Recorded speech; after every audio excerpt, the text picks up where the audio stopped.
This interview is a part of the Oklahoma Historical Society's Oral History Program, Living Legends Collection. There is no original date given in the introduction to this interview. There is no introduction. This interview begins in mid-sentence. The interview is conducted by Mr. Guy Ross. The interviewee is Mr. A. M. Kellert, an early Wilson Company employee here in Oklahoma City. At the time that he retired in 1960, he was the Wilson plant superintendent. This interview is being re-recorded on December the 6th, 1984, for inclusion in the permanent collections of the Oral History Program by Judith Michener. Native of Oklahoma. I am a native of Oklahoma, and I was born down at Hartshorn, Oklahoma, back in the old Indian Territory days. My father was a coal miner, and he died when I was 7 years old. You were born in 1893? And I was born in 1893, back in the old Indian Territory days. And my mother, after my father's death, she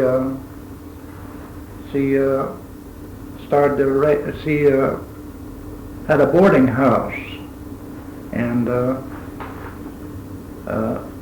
it was in Bocoshi, Oklahoma.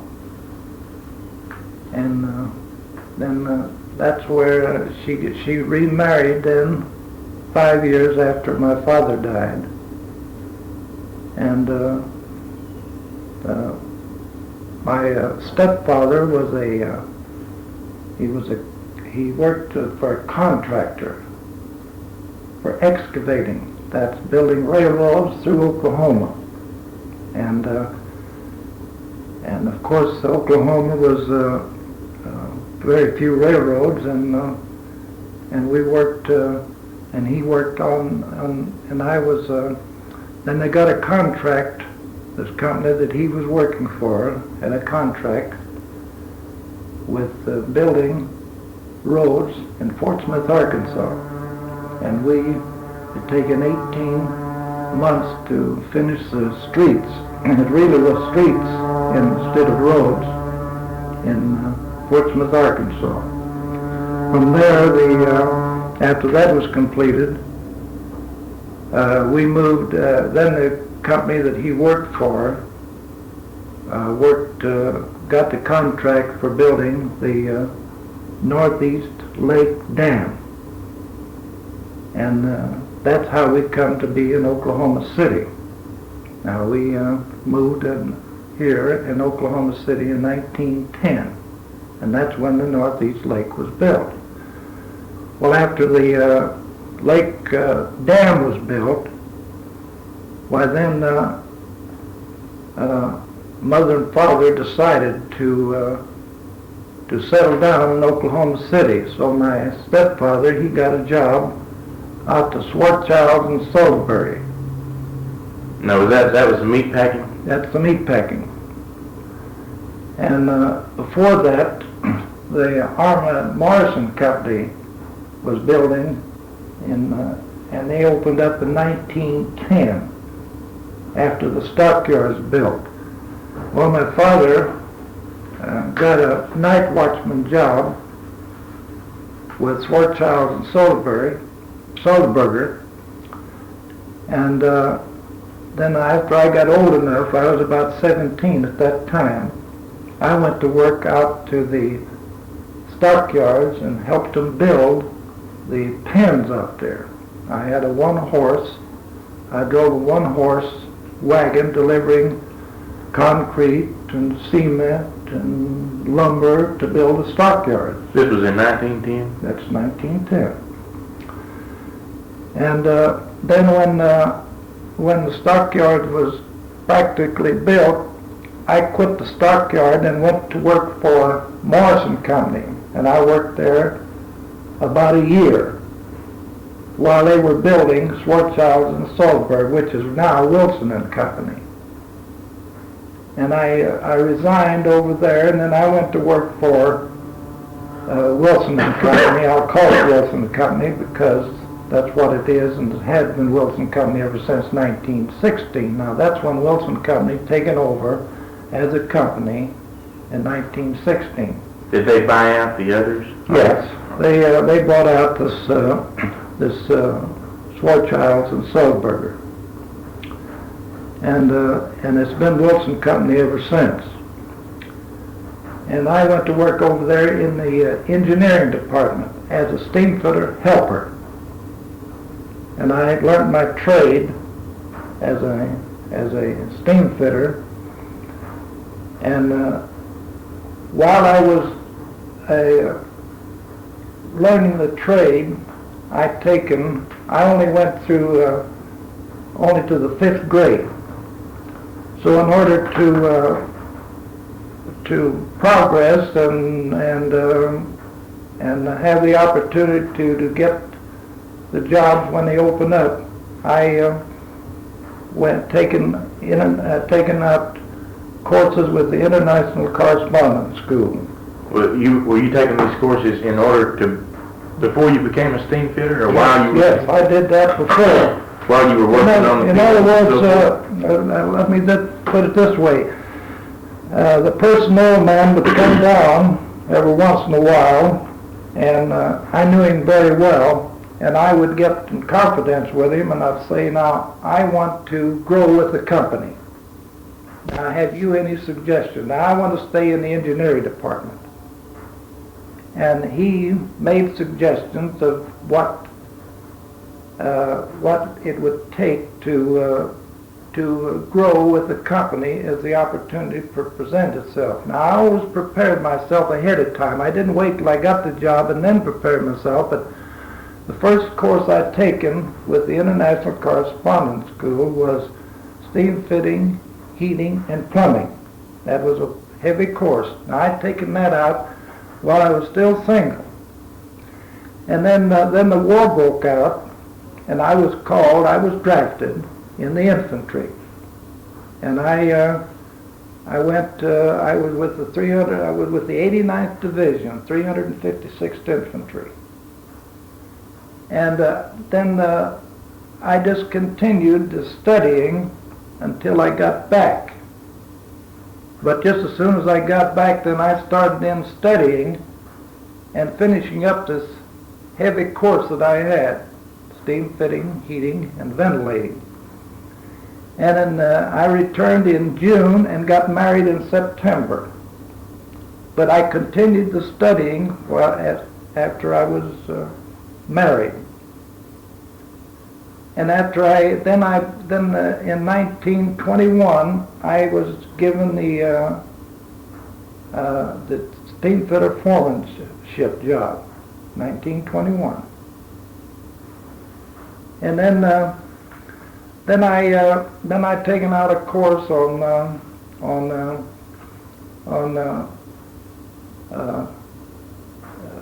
steam engineering. And I studied that, and I completed that. And then I got the master mechanic's job. I was given advancement from steam fitter foreman and that was 1935. No, I'll take that back. It was 1925. So every time you got a job, you were looking forward to the next one and That's trying to right. prepare for it. That's true. That's a pretty good success story, isn't it? And then when I got that, then of course when I went in as master mechanic, I wanted to prepare myself for refrigeration, because everything in the meat business has to be refrigerated, and it has to be cooked, and everything is processed, just in short, with heat and refrigeration. And today it's that way. Everything you get now, when you go into the store, you buy everything under refrigeration in the way of meats. I mean, fresh meats. Now, there's cooked meats and canned goods, but nowadays you even get cooked product that's frozen. But anyway, then I got into the refrigeration, and I completed that course. And then when I got into the, then that was as high as I could go as far as engineering is concerned. Then I wanted to go a little farther. So I wanted to get into the operating. So I'd taken courses out in processing, meat processing, like killing. There was 3 different courses: a course of pork, a course of beef, and a course of miscellaneous operations like cooking and sausage making and items like that. And I'd taken those courses, and that was put out by the American Meat Institution, and I prepared myself on those. Then I was given the opportunity as plant superintendent over operations, and I accepted that, and I stayed in that till I retired in 1960. And I was on that position 26 years. Well, that's interesting. We were talking earlier. You were talking about the changes in this area, about the river and so forth. Now we'll drop back to that part of it. Now, when I first came here, of course, the Northeast Lake was out in the country, and when I was working at the plants here, why I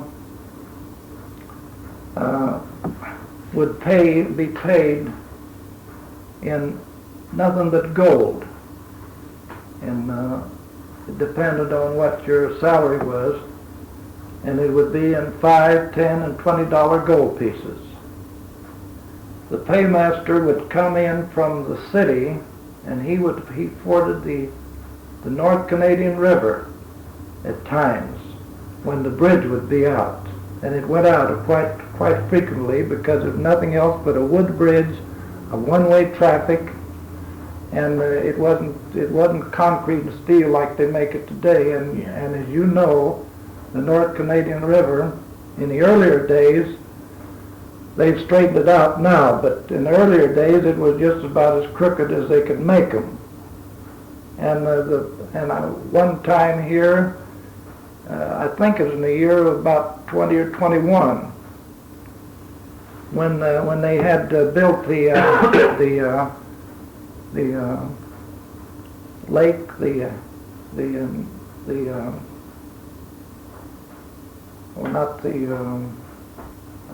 not Hefner, but Lake Overholser. No, Lake Hef. No, Lake Overholser. That's out at the 10 miles up the river. And they had built that with dirt, and there was a big flood, and it washed out the dam, and it flooded all of this area. This right here where the house is now, it was within 3 feet of being up covering this, but all of the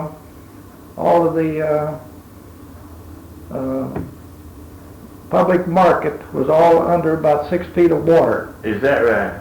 And they had the old Texas League ball diamond down there, and that was all flooded. And they had they had an entertainment a unit down there and that was all flooded. What year was this? That was about 21 or 22. So the whole south side of the river? Yes, sir. Everything was flooded, all in here.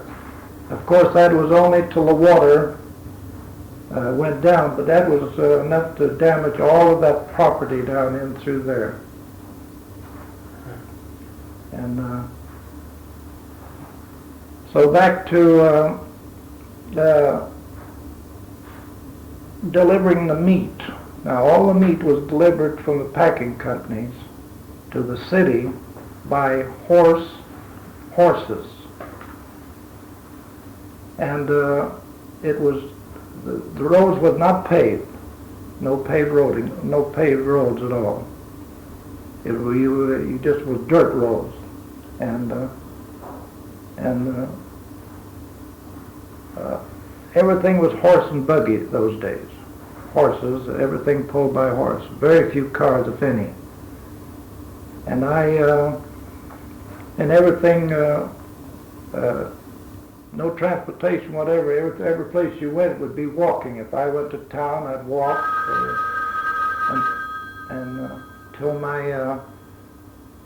till we got a horse and a buggy.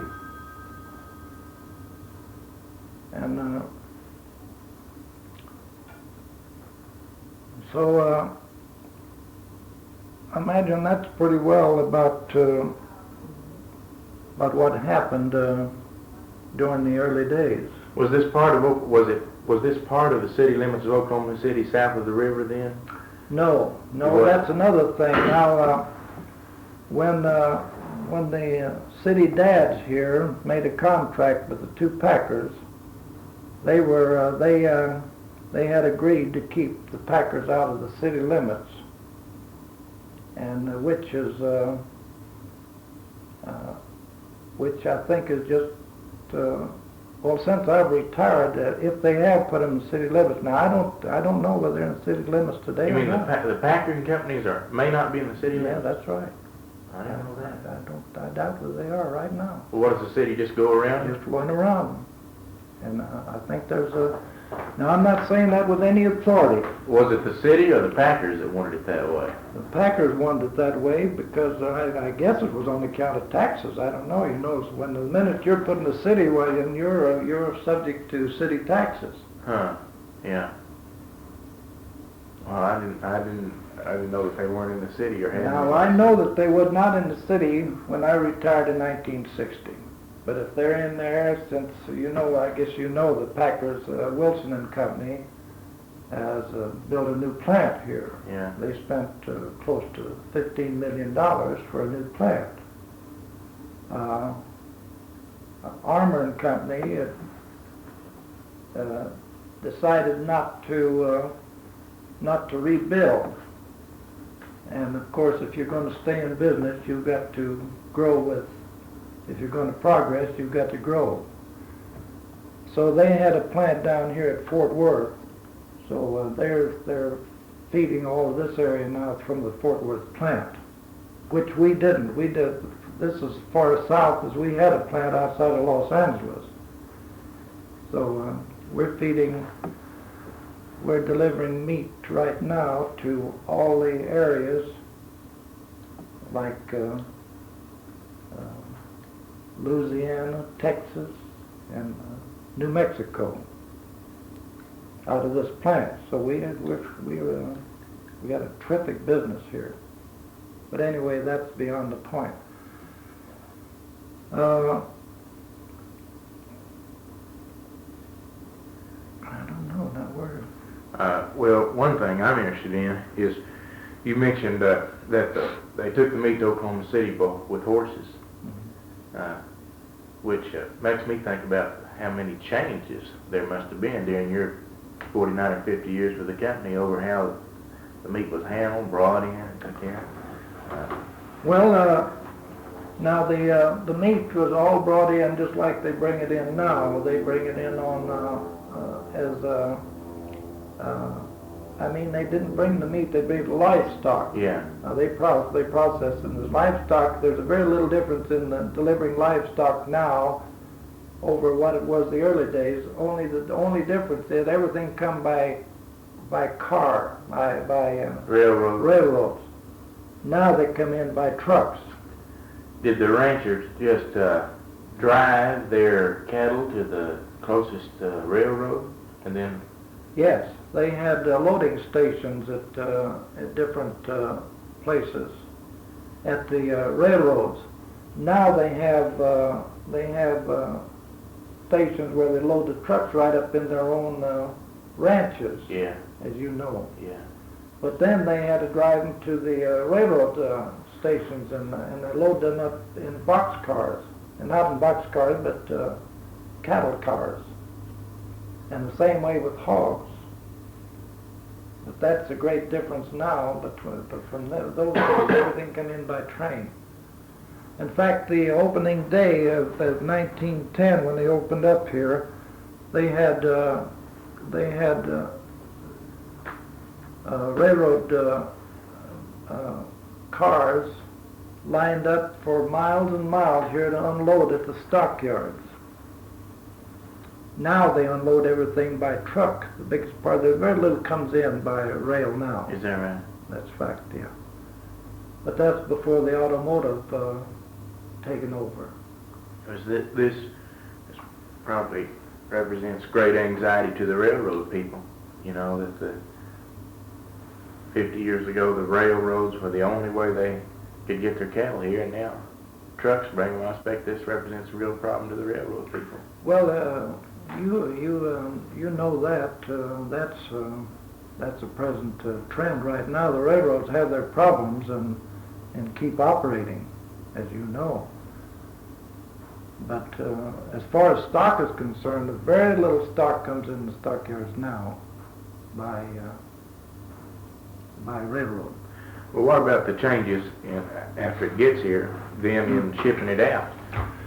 Well, everything in the early days, everything went out by refrigerating cars.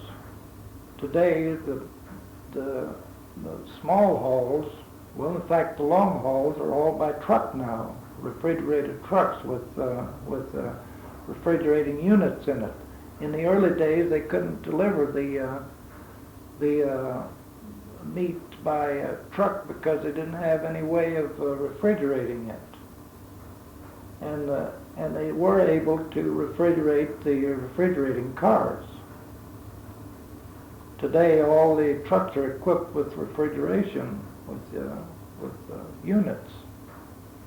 So they took it they loaded it here on the railroad and took it to the various towns in this area, and then what? Then they delivered it in the towns by horse and wagon. Today they delivered by truck right to the back door, and it's under refrigeration. We had a lot of spoilages in the early days on account of, especially down this part of the country where it's so hot. Yeah. And it wouldn't be and they had and they didn't have the processing units that they have today. In the early days, everything was delivered in carcass. Now it's broke up, which we buy now in the store, and packaging, sealed, under vacuum sealed. Those early days, there was an awful lot of spoilage. This was the next question I was going to ask you about the changes in processing of the meat over the years. Of course, from the viewpoint of a man on the inside, what happens differently now than happened then in the way you treat the meat and so forth? Well, in the early days, they never even thought about processing meat, breaking it up. Today, they break it up in whatever cuts you want, whichever sells the best, and they have vacuum sealing units.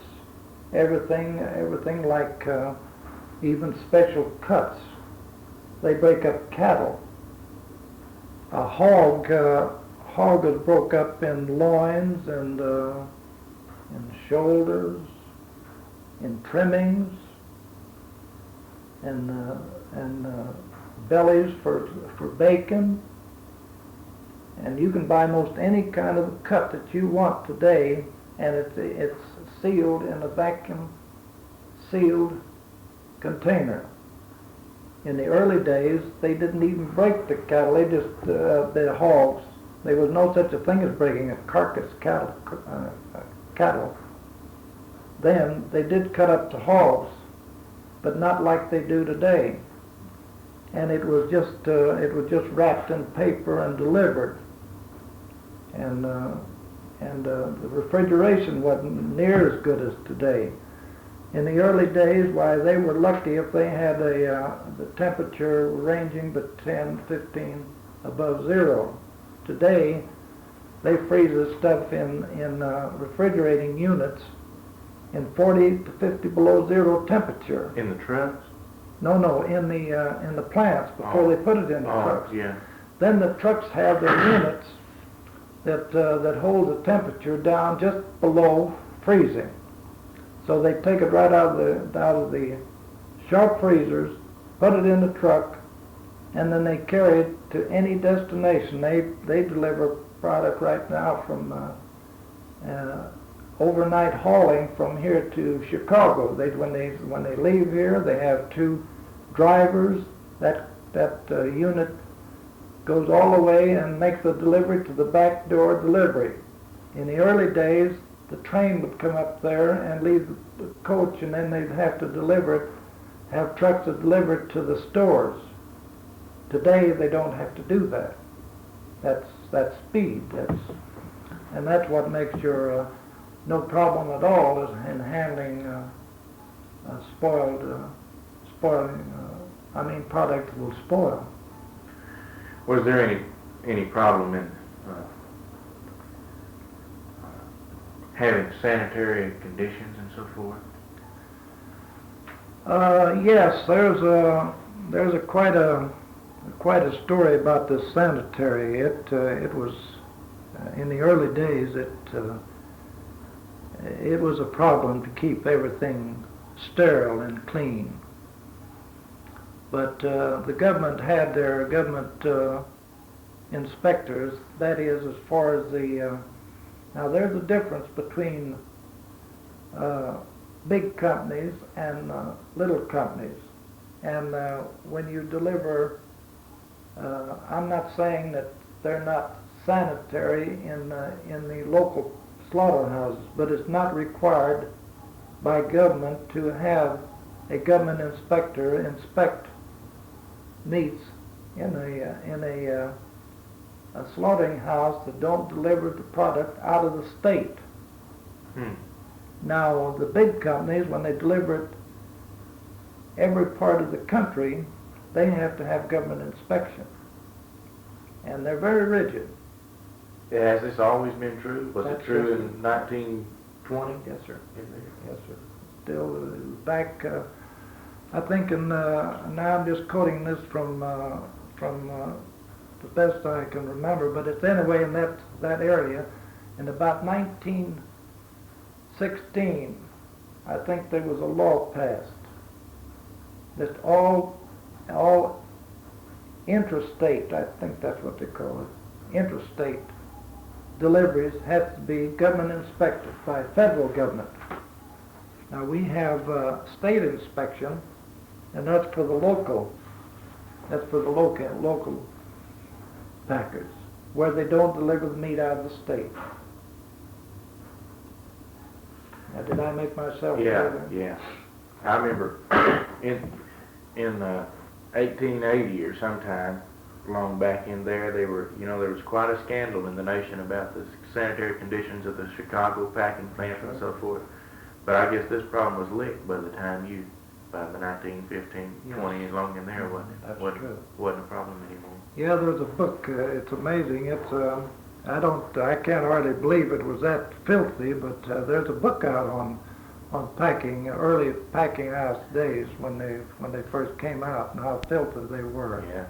And unsanitary. Yeah. Now that wasn't during my time. Yeah. But I did get the book. I think I have it around here someplace now. Yeah, one of those books talks about some guy falling in the meat or something. Yeah, and taking in, just doing everything. Yeah. Anything sanitary. What I had in mind is sanitary. I'm not going to put up. Everybody likes to have to speculate what you have to almost think said. what I'm talking about.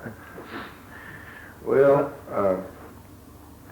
changing the subject a little bit, I'd like for you to say something about what we talked about before about the changes in transportation for private citizens, about the trolley cars and the horse and buggies, and then the cars coming on the scene and so forth like that.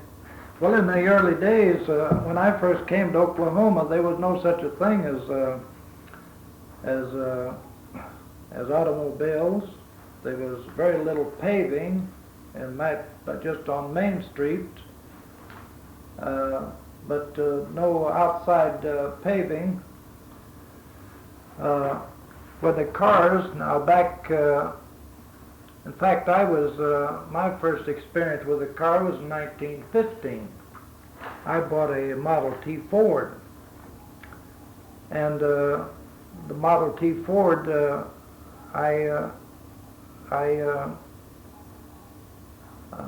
it was back in the time that they didn't have such a thing as spare tires, and they had high pressure inner tubes and tires. The front wheels is 70 pounds and the back wheels is 80 pounds. When you had a puncture, you had to get out and take the wheel off. I mean, take the tire off of the wheel. There's no such a thing as a spare wheel. And there's no lugs on it. It was just part of the car. And if you had a puncture, you'd have to fix the puncture. And there's many times that I went to football games to Norman, and it would take an hour and a half to drive, and it was all dirt road. If it rained, why, you were just stuck. You were lucky if you got home. Were there cars bumper to bumper going down there? No, there's no such a thing. There's not too many cars.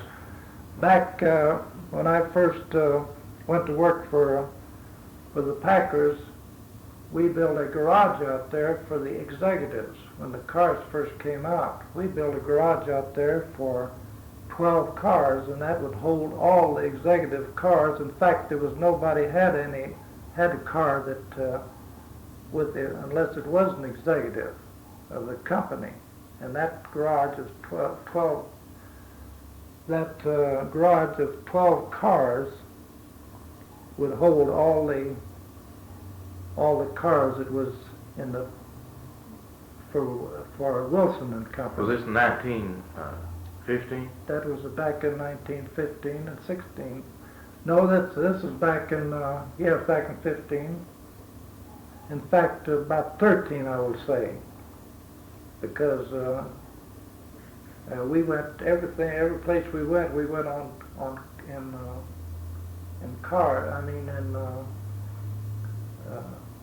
streetcars. Yeah.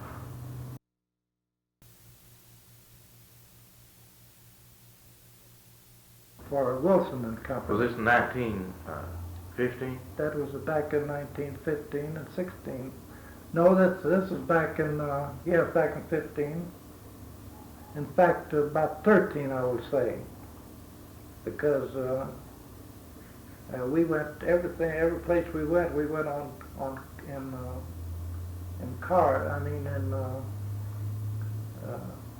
streetcars. Yeah. Well, were there any streetcars south of the river in this area? Yes, they had a streetcar. They had streetcar transportation out here. They did. People get to work on the streetcars? That's right.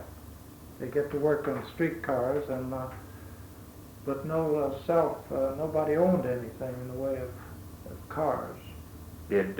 Was it common practice then in this area for people to have horses, own a horse for transportation? That's right. Yeah, we owned a horse and buggy here, and in this area, which I'm only a mile from the packing industry right now. And my father had a horse, and we had a buggy. Well, did people keep their horses right near their homes around here? That's right. We had barns for our horses, and we had places to store our feed. Just like they do out in the country now, but they had that right here in the city. And right here where we were out of the city limits. When this addition was built here in 1919, this is out of the city limits.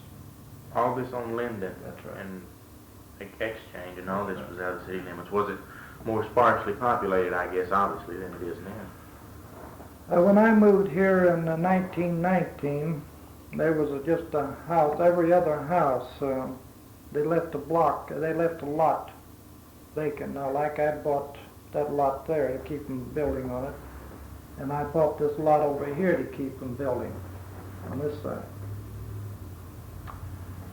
I bought this house later, and I bought this house over here later, so this is a kind of a Kellert area. I own that house, and I own this, and I live in the middle. Oh. I should keep a good eye out on that way. I can pick my renters and enjoy them. But this was at, now when they built this on, and they put the paving down first, before they ever built a house. And this was, and the Armour estate owned this property. Is that right? Yes. The Armour owned all this? How much in this area? They owned all of this here, all this whole Westwood, back even where this addition out here, the government finally bought from them. They owned all of that over on the other side of the tracks over there, right back at the plants. They owned all of that. They owned all of this here. Well, who would they sell to? To whoever. Now, like when they started building these homes here, I bought my property here, this one I'm living in, I bought it from Armour and Company, a real estate. Now, they was in the real estate business for these homes out here. They bought it to sell it. That's right. Not to keep it. Now, that's interesting. I didn't know that. Armour, of course, was quite famous for having made a fortune in the meat industry and That's other right. things, I guess. His headquarters was in Chicago, wasn't it? Chicago, yes, sir. But all the headquarters of all the Packers were in Chicago at that time, and Wilson's headquarters is still in Chicago. And I believe Armour and Company's headquarters is there. did Wilson come here from Chicago? I mean, just branch out from Chicago to Oklahoma The history of Mr. Wilson himself, he used to work for Armour and Company. And he started this company by different, he was a head of it, but there was a group of men that went into the packing business, and it was named as Wilson and Company. Now the company was different executives in different branches, like the sales and the operating and the buying, but each one in its own class. So they organized a Wilson and Company, and they bought Schwarzschilds and Sodelberger out. And they started this company, and that was 1916. And it's been Wilson and Company ever since. Was there a fierce rivalry between the two companies? Armour and Wilson? well, it's just like any other. Yes, there was quite a rivalry, and still is. You know, there's quite a rivalry between the Packers, especially the Big Five, as they call it. They call Wilson and Armour and Swift, Cudahy. I think Cudahy is they're having their problems now financially. Now, I'm not saying that with any authority because I wouldn't want to, but they're still in operation. I guess you partly answered this question by saying that Armour owned all this land, but I was thinking a while ago, as Oklahoma City grew and this area changed from a rural area to a metropolitan area, do you remember any great land speculation or anything south of the river down here? Was there were there fortunes made on the land down here? Or anything? I don't think so. You don't? No, I don't. Because for the reason is because Armour and Company owned the biggest part of this land, and and they didn't sell it to anybody. They only sold it to the individuals that would buy it. And I will say one thing: they didn't rob you as far as your property is concerned. I bought this home at a reasonable price, and I could sell it for 3 times the value right now than in any of these homes I have than what I paid for. I think they were a company that wanted to, the old saying, live and let live, and they sold it to people that worked out here at these packers. But they didn't. They would just assume themselves. Some might work for Wilson, and some might work for Armour. Oh yes, yes. Because I never did outside of. Well, in fact, it was Morris that I worked for. I didn't even work for Wilson. I mean, at Armour at any time. And I worked at Wilson all the time. They sold to anybody that wanted to buy a home. Now, they sold on this basis, 10% down and 1% a month, which didn't amounted to, you'd pay it out in 20 years. And you had an option to pay it out earlier if you wished to. Say, for example, if your minimum would be 1% a month. But if you wanted to pay it out earlier, now I bought this home and I paid this out in 5 years because we had the money, I saved the interest, and I got this home paid for. Then I bought this home, and as these other homes, now these other homes did not belong to Wilson, I mean to the Armour estate. It belonged to individuals that were moving away. Now like that, the war broke out and that party that owned that, he got him a job in California. So he and his wife, and they didn't have a family, just he and his wife, so they moved to California. They wanted to sell a house, so I bought it. I got it at a reasonable price. Same way over here, this was a doctor, a vet out here at the stockyards. Now he bought him a home up in the north part of town, and his house was for sale. He wanted to sell it, and I bought it. So that's how I come to have these homes. But this one here I bought from the Armour estate. What they used to call the Homey Homes. The Homey Home. Homey Homes is the estate, the realtor's name. Do people buy just the land and build the homes, or do they already have the homes built? Well, they build the homes for you. Armour built the homes. That's right. Now, like in this case, now they would either sell you the lot, or you could, but they would build the homes for you, and then sell it to you on the basis I mentioned. Now, when they staked that off one day, my wife called me and told me, Daddy, they're staking this lot off east of us to build a house.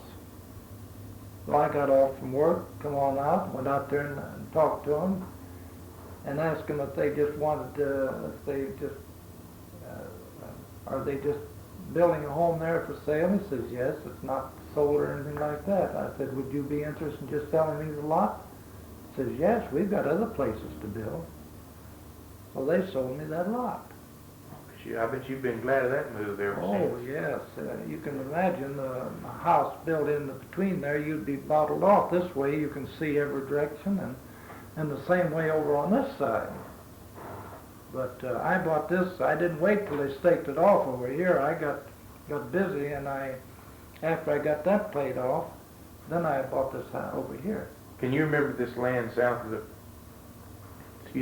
river down here when there weren't any houses on it? I can remember this land here when there was nothing else but an alfalfa field. That's before I went into service. Now, they started building these houses here while I was in service.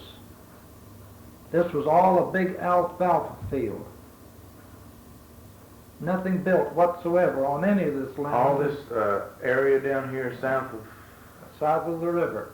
All of this area, nothing else, nothing was out here with the exception of the packing houses. This was all a big alfalfa field. It's been quite a change, hasn't it? Yeah, but they started building these homes during the war, the First World War, which I'm a vet of the First World War. And when I came back, my mother and father bought a house. My mother was running a boarding house and a rooming house in Packingtown. And when I came back, they had bought one of the first homes over on Birch. That's right on the corner, out on this next street. And just like Linden is 1 block long, Birch is only 1 block long. And they bought a house over there. And when I came back from service, I was discharged in Little Rock, Arkansas. And when I came in, I went up to the old address. And they said, well, they've moved down in the new addition. And they bought a home over here on the corner. You had to trace them down, huh? I had to trace them down. How much, I'm wondering how much land sold for 50 years ago. That'd be interesting. These lots here, you could buy, I bought that lot for $200. $200. I bought this home that I'm in right here at $5,500. $55, $500 down payment, and $55 a month. Well, that's the land's sure worth a lot more than that now. Isn't it? During my time here, I've seen lots up the street here before when they built homes. Now, like in fact, my nephew bought a lot up there, and he paid $3,000 for a lot, just a lot like that. Same lot you. Yeah, that I paid $200. How long ago was that? How long? That was he came back and he built his house up there after the Second World War. So after the First World War, you bought for $500, and after the Second for $3,000. That's right. Isn't In that fact, between the First World War and the Second World War, they got that for $200. Is that right? $200, and he paid $3,000 for the lot. The price of the land went down between the two, from No. 500 to 200. No, it went up. I mean, did it go down from 500 to 200? Or maybe I mixed up when you said you could buy it for 200.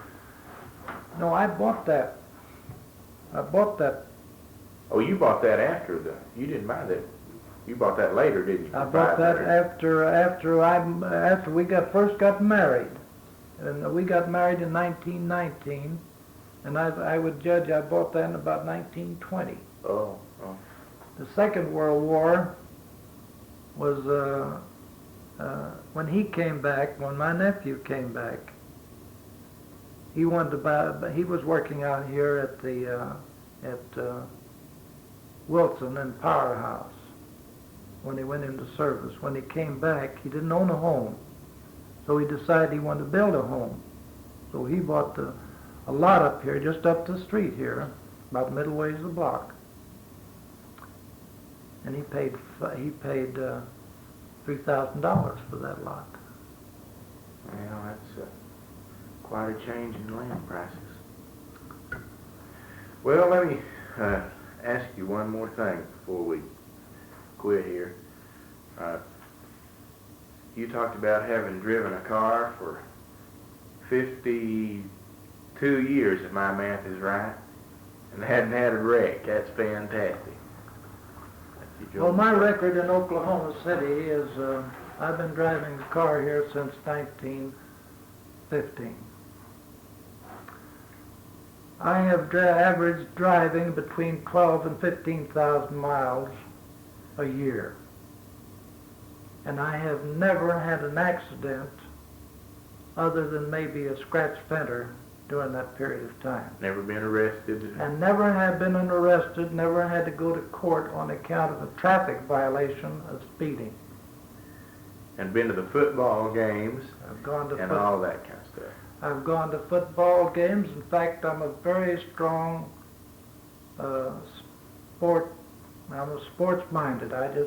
Oh yeah, here's one thing I think you'd probably be interested in.